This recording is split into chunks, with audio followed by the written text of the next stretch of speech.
psychology as a whole.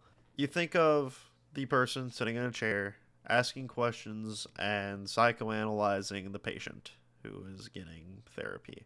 That's not the case. There is some truth to it. See, psychology is the focus of studying somebody's brain, figuring out how the human brain works and why it works the way it does. Something that really goes unnoticed quite often is how psychology affects pop culture. And one of the biggest arguments in pop culture is video games. Video games have been around since the dawn of computers, true computers. The first games started popping up in the 60s with your text based games, and now it's the absolute tycoon that we see today.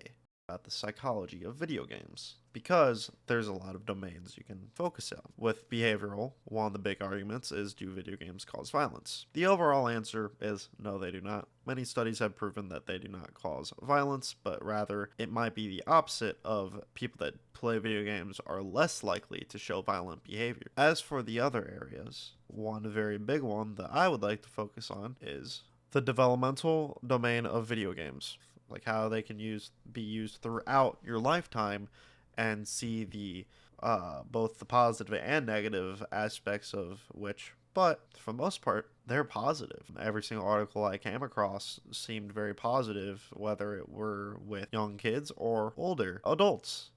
And it's very fascinating to see that that is something that is kind of unified, that you can see those two developmental stages both be benefiting from the video games in different ways.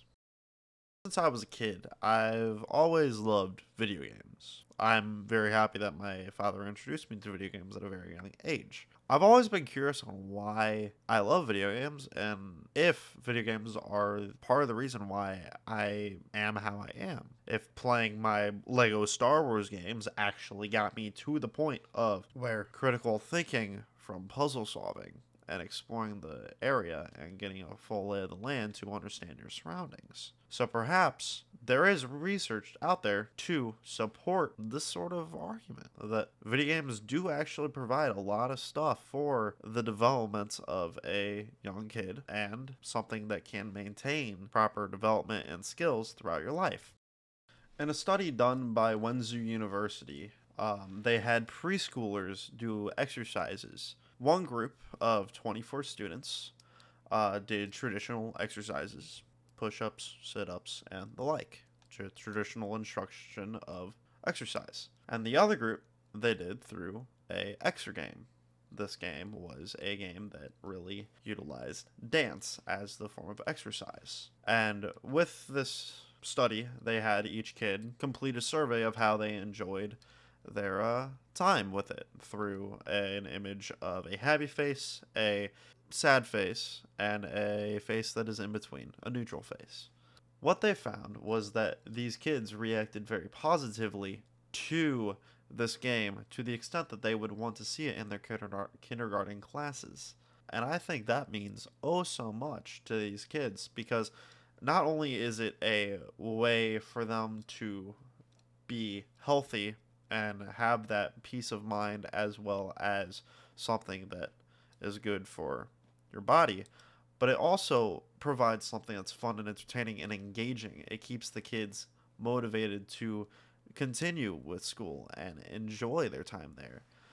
In another study done at the University of Strasbourg in France, they found that the gamer's reaction time is about 20 milliseconds faster than a non-gamer.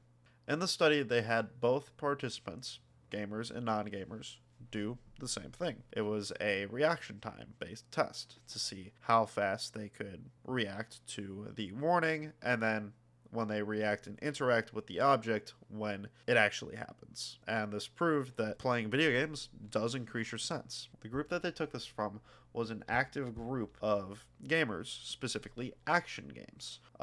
And I think that is a very specific case because it is a specific genre of video game that very much relies on fast reaction time.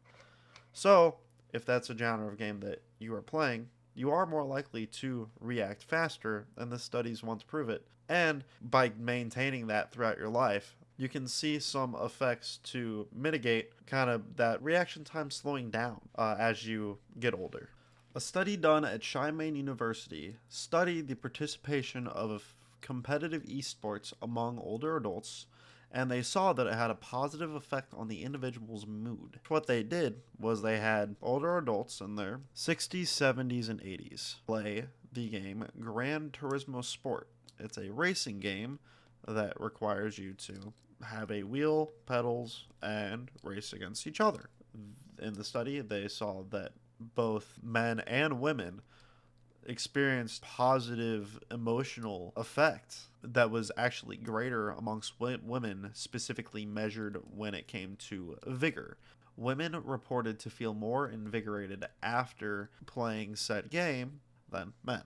Now, this is really interesting because if video games can improve an individual's mood no matter the age, then in all honesty, playing a little bit of a video game every day should be some sort of not just coping mechanism, but some form similar to meditation, even, where it's a way for you to kind of strengthen yourself, mind and body alike, and improve your health. The University of Montreal completed a study researching methods of maintaining and increasing gray matter in the hippocampus of older adults in their 60s and early 70s. In the study, they had a constant group to do nothing for a 6-month time period between the tests. One group learned piano, and another group learned how to play Mario 64. The latter two groups were told to spend time every day completing their activity. The result of the study was that the participants that played the video games had a significant increase of gray matter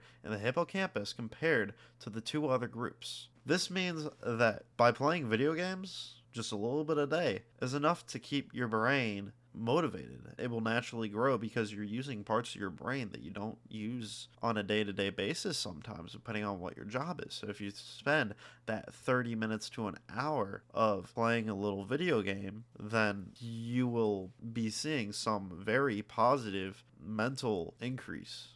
Between these studies, it is safe to say that video games do have a positive effect on the development of people. No matter what stage you are in, having video games in your life daily is something that is beneficial for everybody. No matter the age, no matter the demographic, it is going to help you. Video games should be taken as something that everybody should do to reap the benefits that we have at our fingertips. But don't overindulge in video games or you're going to start lacking somewhere else.